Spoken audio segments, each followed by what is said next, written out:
Bom dia a todos, aos meus colegas que estão aqui, meus queridos alunos, Clara, Giovanni, João Vitor, Lucas e Vinícius. Bom dia a vocês. Hoje a gente vai dar continuidade ao nosso ensino remoto, que a gente está fazendo aos trancos e barrancos, mas a gente está fazendo bem, né? A gente está na sétima semana de ensino remoto, então eu não sei quando vai acabar o ano letivo, vamos conversar aqui sobre uma questão aqui. Ano letivo, quando é que vai acabar?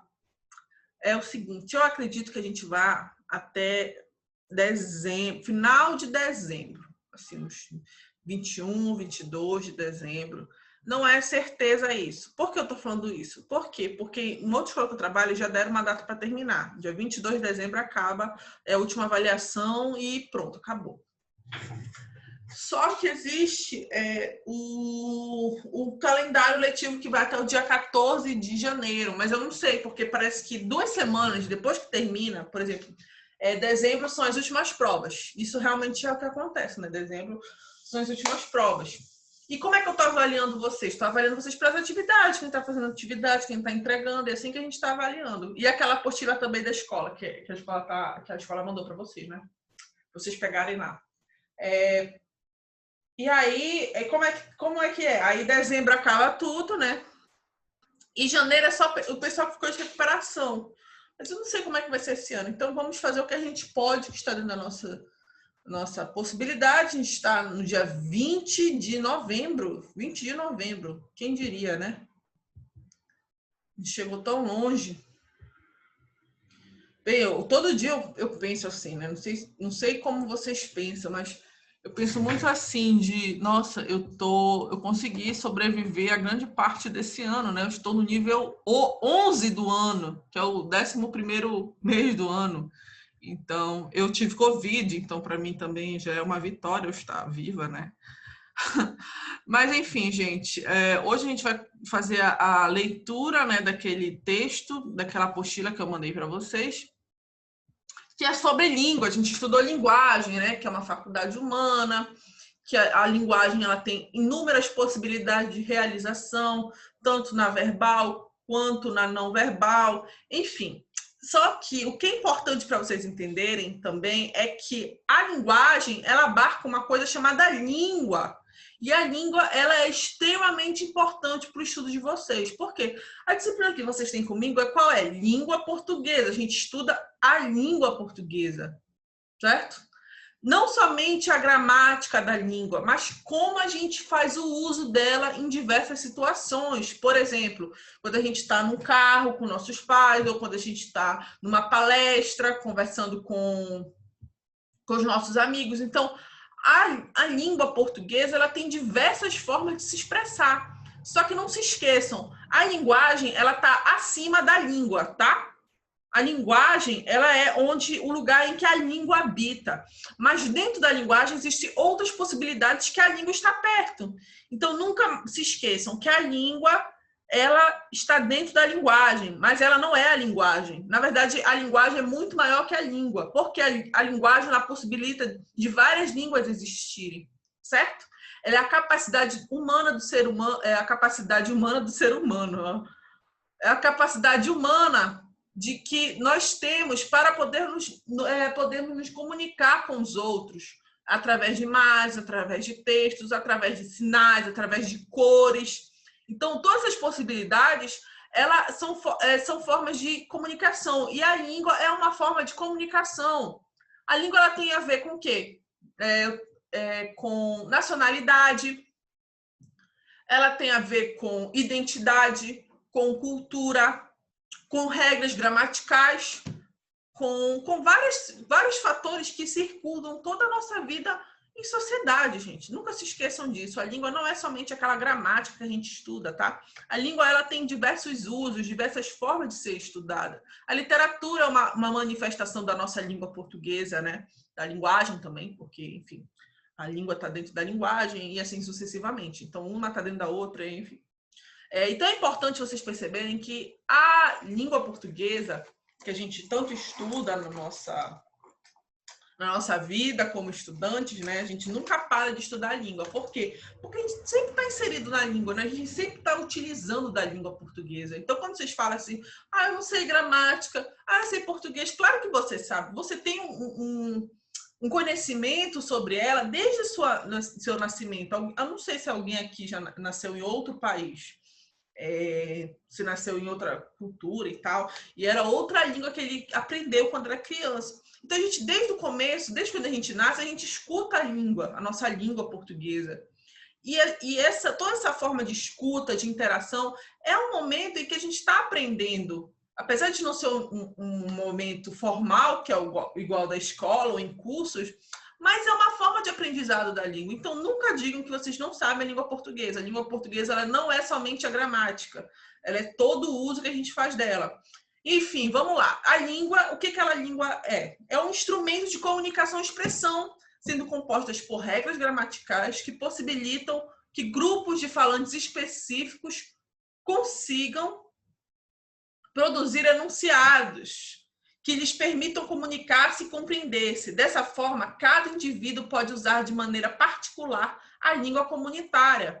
A língua que a gente fala em sociedade. Aqui, no nosso contexto, é a língua portuguesa. Sei lá, se for no contexto da Alemanha, é o alemão que eles usam lá. E, enfim, a comunidade, né? A área abrangente, as pessoas que a gente convive, todas elas falam a língua portuguesa. Podemos compreender que, além de ser um instrumento linguístico, um sistema linguístico, né? A língua faz parte da construção identitária de povos e nações. Aqui no Pará, existem lugares em que não se falam português. Apesar de eles estarem dentro do Brasil, eles não falam português. Por quê? Português não faz parte da cultura deles. No sul do Brasil, tem uma cidade, acho que é Pomodoro,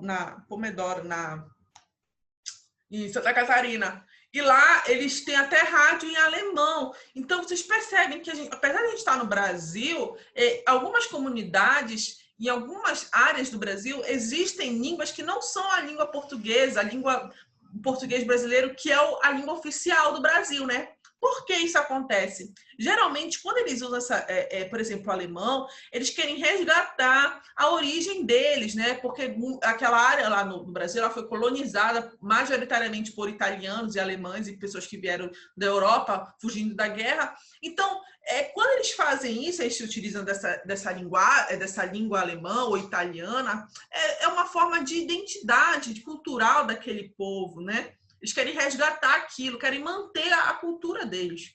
Então, é um direito deles fazer isso, tá? Concepções de língua, norma padrão, norma culta e variação linguística. Vamos lá. A norma padrão. O que é a norma padrão? A norma padrão, ela é o que a gente deve procurar falar. Por exemplo, a língua padrão, ela existe basicamente nos manuais de gramática, na Constituição, nos livros de direito, nos livros de língua portuguesa. Então, a norma padrão é uma forma que a gente escreve para poder se adequar às formas linguísticas ideais da língua portuguesa. Por quê? Porque na norma padrão a gente utiliza de uma forma da língua que ela é bem escrita, ela tem a concordância verbal, nominal, sintaxe, crase, ela se utiliza de todos esses recursos para poder comunicar. Mas a língua padrão, ela não nasce do povo, ela nasce de uma artificialidade, ou seja, a norma padrão, ela é parte da manifestação da língua em um contexto puro, em que ela não se importa com os falantes, não se importa com a cultura, com as identidades. Não, ela quer o uso perfeito da língua, certo? Sem erros e sem desvios.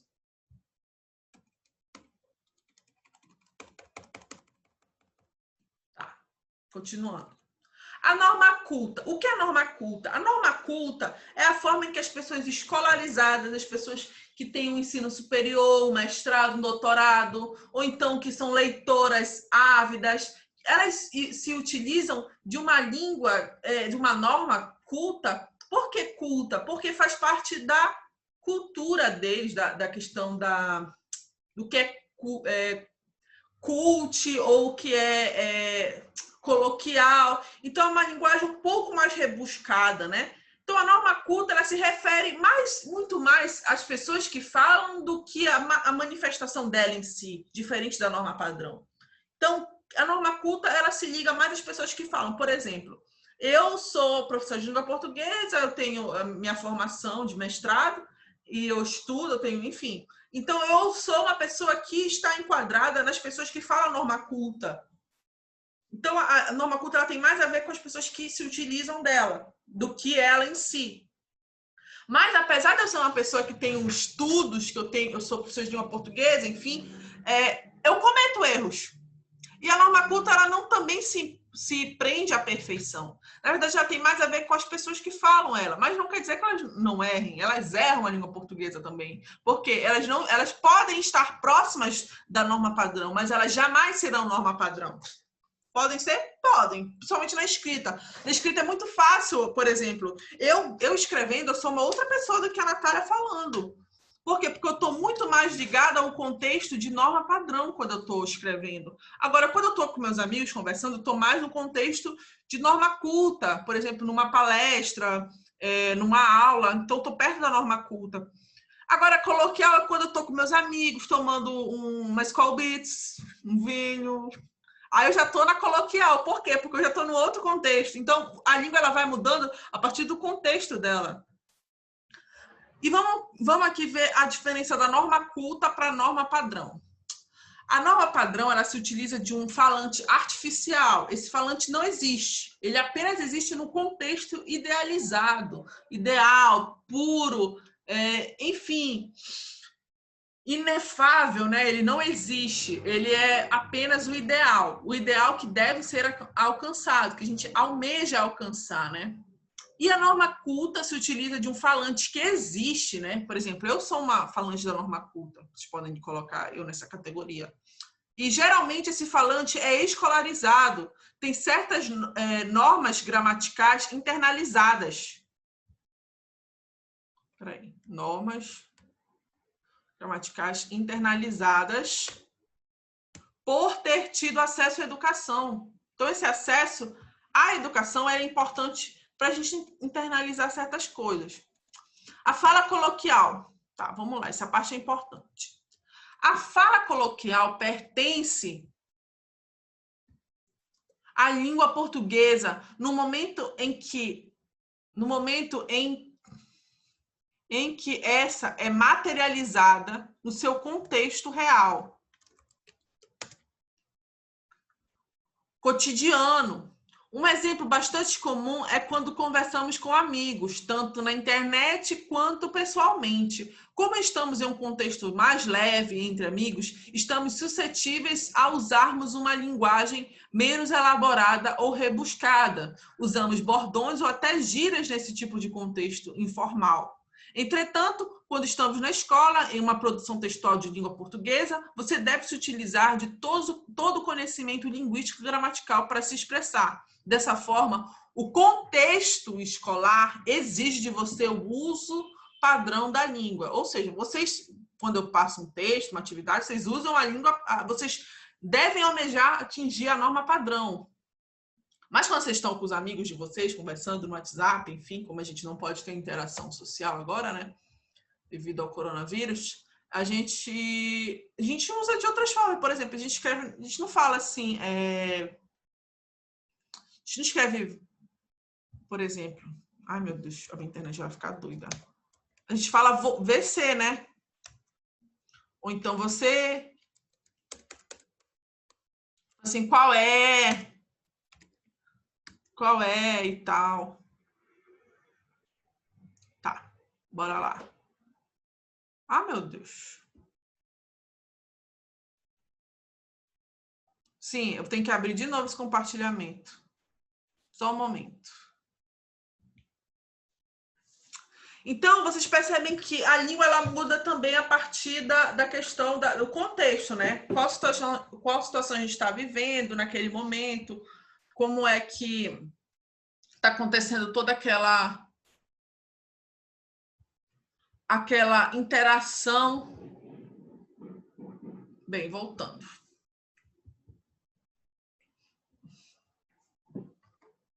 aqui nesse trecho, você vê o quê? Você vê um homem, né, de gravata, de terno, ele não está de acordo com o contexto social da praia. Ele está inadequado. Vocês podem pensar nisso como se esse homem representasse a norma padrão, né? Vamos pensar nele na norma padrão. Ele é a norma padrão. E ele fala, veja que belos movimentos elípticos fazem essas ondas, meu caro amigo. Pegá-las-emos neste instante ou mais tardiamente. Então, ele está se usando assim de mesóclise, próclise, usando de artifícios linguísticos muito elaborados para falar coisas, tipo assim, a onda tá maneira, cara. É isso que ele quer falar, entendeu? Só que ele tá fora do contexto, tanto a linguagem dele, quanto as roupas dele, como, enfim, todas essas coisas, elas são importantes para a gente pensar a materialidade da língua.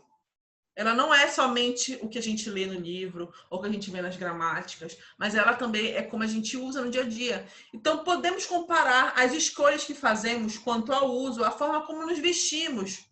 Assim como há um tipo de vestimenta específica para cada ocasião, há uma norma linguística específica para situações formais e informais.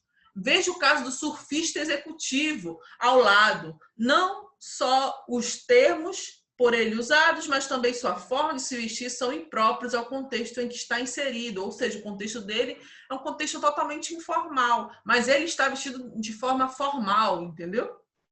Por isso, nesse caso, a inadequação do uso da língua falada. O mesmo pode ocorrer na escrita. Aí vamos lá. Registro coloquial. Então, aqui, o correto, o registro culto, correto aqui, é eu a vi ontem. Eu vi ela ontem, tá errado. Por quê? Porque quando a gente tem a gente não pode ter pronome no caso reto como objeto indireto, como objeto direto. Então, a gente tem que usar pronome... Ai, gente, minha garganta tá doendo. Enfim, então vocês percebem que há uma inadequação do registro coloquial aqui, certo? Porque o pronome, no caso oblíquo aqui, ele tem que ser utilizado no registro culto. Agora, no caso reto... Então, são regras da língua portuguesa, gente. São regras, são regras. Então, aqui, quando você fala dessa forma, eu vi ela ontem. Tá, se eu for falar num contexto de... Deixa eu pensar. Falando com as minhas amigas, eu vi ela ontem. Mas se eu for falar isso escrever isso em um texto para uma revista acadêmica, ou falar isso numa entrevista de trabalho, tudo isso vai ser avaliado. Por quê? Porque eu tô falando errado num contexto que não é o certo. Eu tinha que usar a forma certa, né? Por exemplo, o trabalho era uma parada sinistra. Por exemplo, eu estou numa entrevista de emprego. Aí o cara que está me entrevistando, que seria meu possível novo chefe, ele fala assim: como era o trabalho que você exercia antes? Eu falo assim: o trabalho era uma parada sinistra. Ele vai falar: nossa, essa moça não sabe falar direito, ela não tem o registro culto internalizado dela. Então, eu não vou contratar uma moça que não sabe falar de forma formal, né? De uma maneira formal com os alunos, ou então com o próprio chefe dela. Então, isso está errado. Não que isso seja errado, não tem nada errado em falar assim, mas para o contexto ele não está certo. Então, o que seria correto falar? O trabalho era dificílimo. Vamos cá. Aqui, a variação linguística. A gente falou de várias formas. Todas essas formas que a gente está falando, contextual, são maneiras de variação linguística. O que é a variação linguística? A língua está diretamente relacionada ao homem e à sociedade.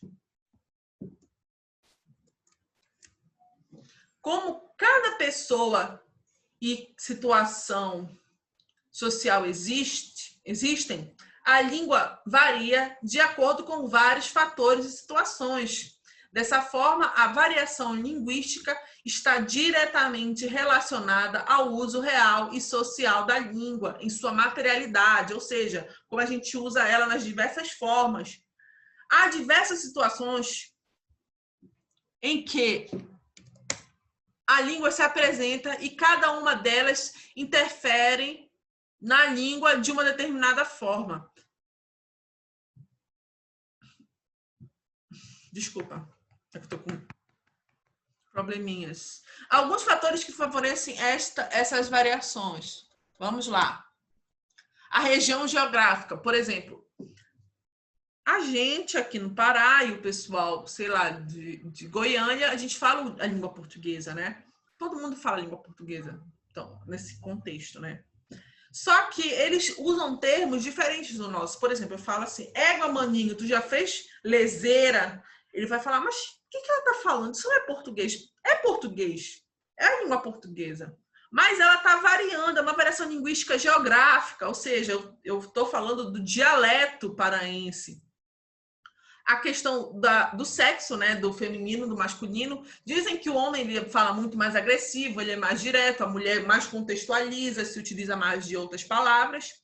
A idade, por exemplo, vocês usam certos termos que os avós de vocês não conhecem, ou até os pais de vocês não conhecem. Por exemplo, eu falei uma vez assim com meu pai, eu estava falando alguma coisa assim de alguém. Eu falei, flopou o negócio do fulano. Ela falou, mas o que é flopou? Flopou é fracassou, não deu certo. Então, para ele não conhece esse termo. E o flopou, ele vem de flop, que é do inglês, que é fracassar. Então, aí vocês percebem que eu tenho um contato muito maior hoje em dia, né, pela internet, pela minha própria formação, com a língua inglesa. E certos termos da língua inglesa, eles já são inseridos na variação do jovem hoje em dia, né? Vocês percebem isso? Tipo, fanfic, o chip, né, de tu chipar um casal, que mais? As fake news, enfim, tem várias coisas que a gente usa, né, hoje em dia, que são da língua inglesa, mas a gente usa no nosso contexto, e isso reflete muito na questão da nossa idade. A classe social, uma classe social periférica, ela vai se utilizar de outras formas para se comunicar, uma classe mais alta, outras formas. Os profissionais, que eu vou mostrar o exemplo, e o grau de formalidade no contexto. Porque a próxima matéria, a próximo apostila, eu vou explicar tudo isso aqui, tá? Isso aqui tudinho é explicado e a gente vai falar só sobre isso nessa próxima apostila, que é da semana que vem, que eu vou mandar dia 24. Tá. E aqui pra gente encerrar com uma piadinha, né? Vamos ver aqui essa charge. Aqui a gente percebe que é um contexto formal, pelas vestimentas do homem, pela própria mesa e tal. Tem toda uma questão de formalidade aqui, acho que de entrevista de emprego, né? E aqui, ela fala, né, a moça, falo fluentemente inglês, espanhol, francês, russo, italiano e alemão. E o português? Aí varia. Então, aqui a gente pode pensar em duas coisas, né? Ela não está falando corretamente no contexto que ela está, porque varia não existe. Eu deveria dizer, mas o português eu falo corretamente, o registro, o registro culto, né? Mas ela fala, aí varia. Então a gente percebe duas coisas. Ela não está usando o registro culto da formalidade que o contexto exige, mas ela também tem razão, porque o português, assim, quando você aprende uma língua, por exemplo, o inglês eu aprendi desde muito cedo inglês.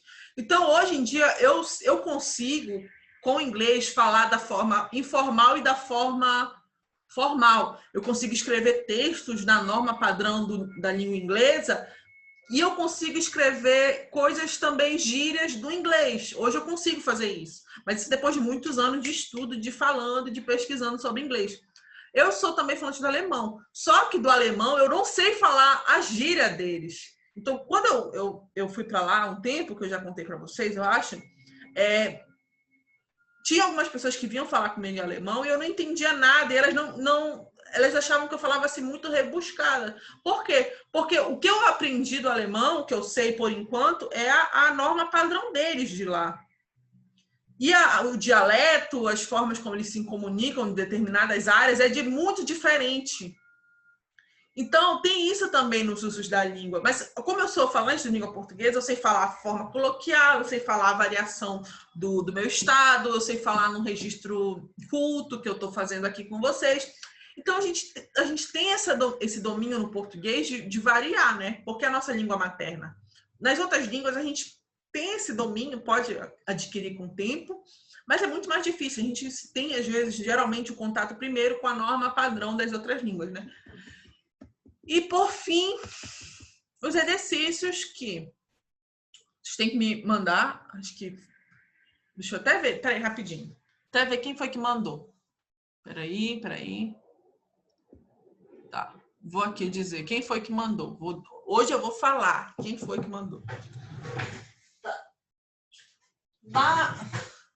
Da 803, só a Jennifer mandou. Da 801, quem já mandou? Foi o Vinícius, o Lucas, o Giovanni e o João Vitor, tá? Vocês têm até dia 23, é segunda-feira, para me enviar, tá bom? E a gente vai terminando por aqui. Semana que vem, mesmo horário, mesmo canal. E é isso. Alguma dúvida, alguma coisa? Acredito que não, né? É muito fácil esses temas, é muito de boa estudar isso. Porque são coisas que a gente vive diariamente, né? Essas questões de língua, de variação linguística, então a gente tem contato bem próximo com elas por conta do nosso cotidiano, né? E é isso, gente. Um bom dia a todos, um bom final de semana. Não se esqueçam de fazer os exercícios. E até logo. Um abraço e até mais.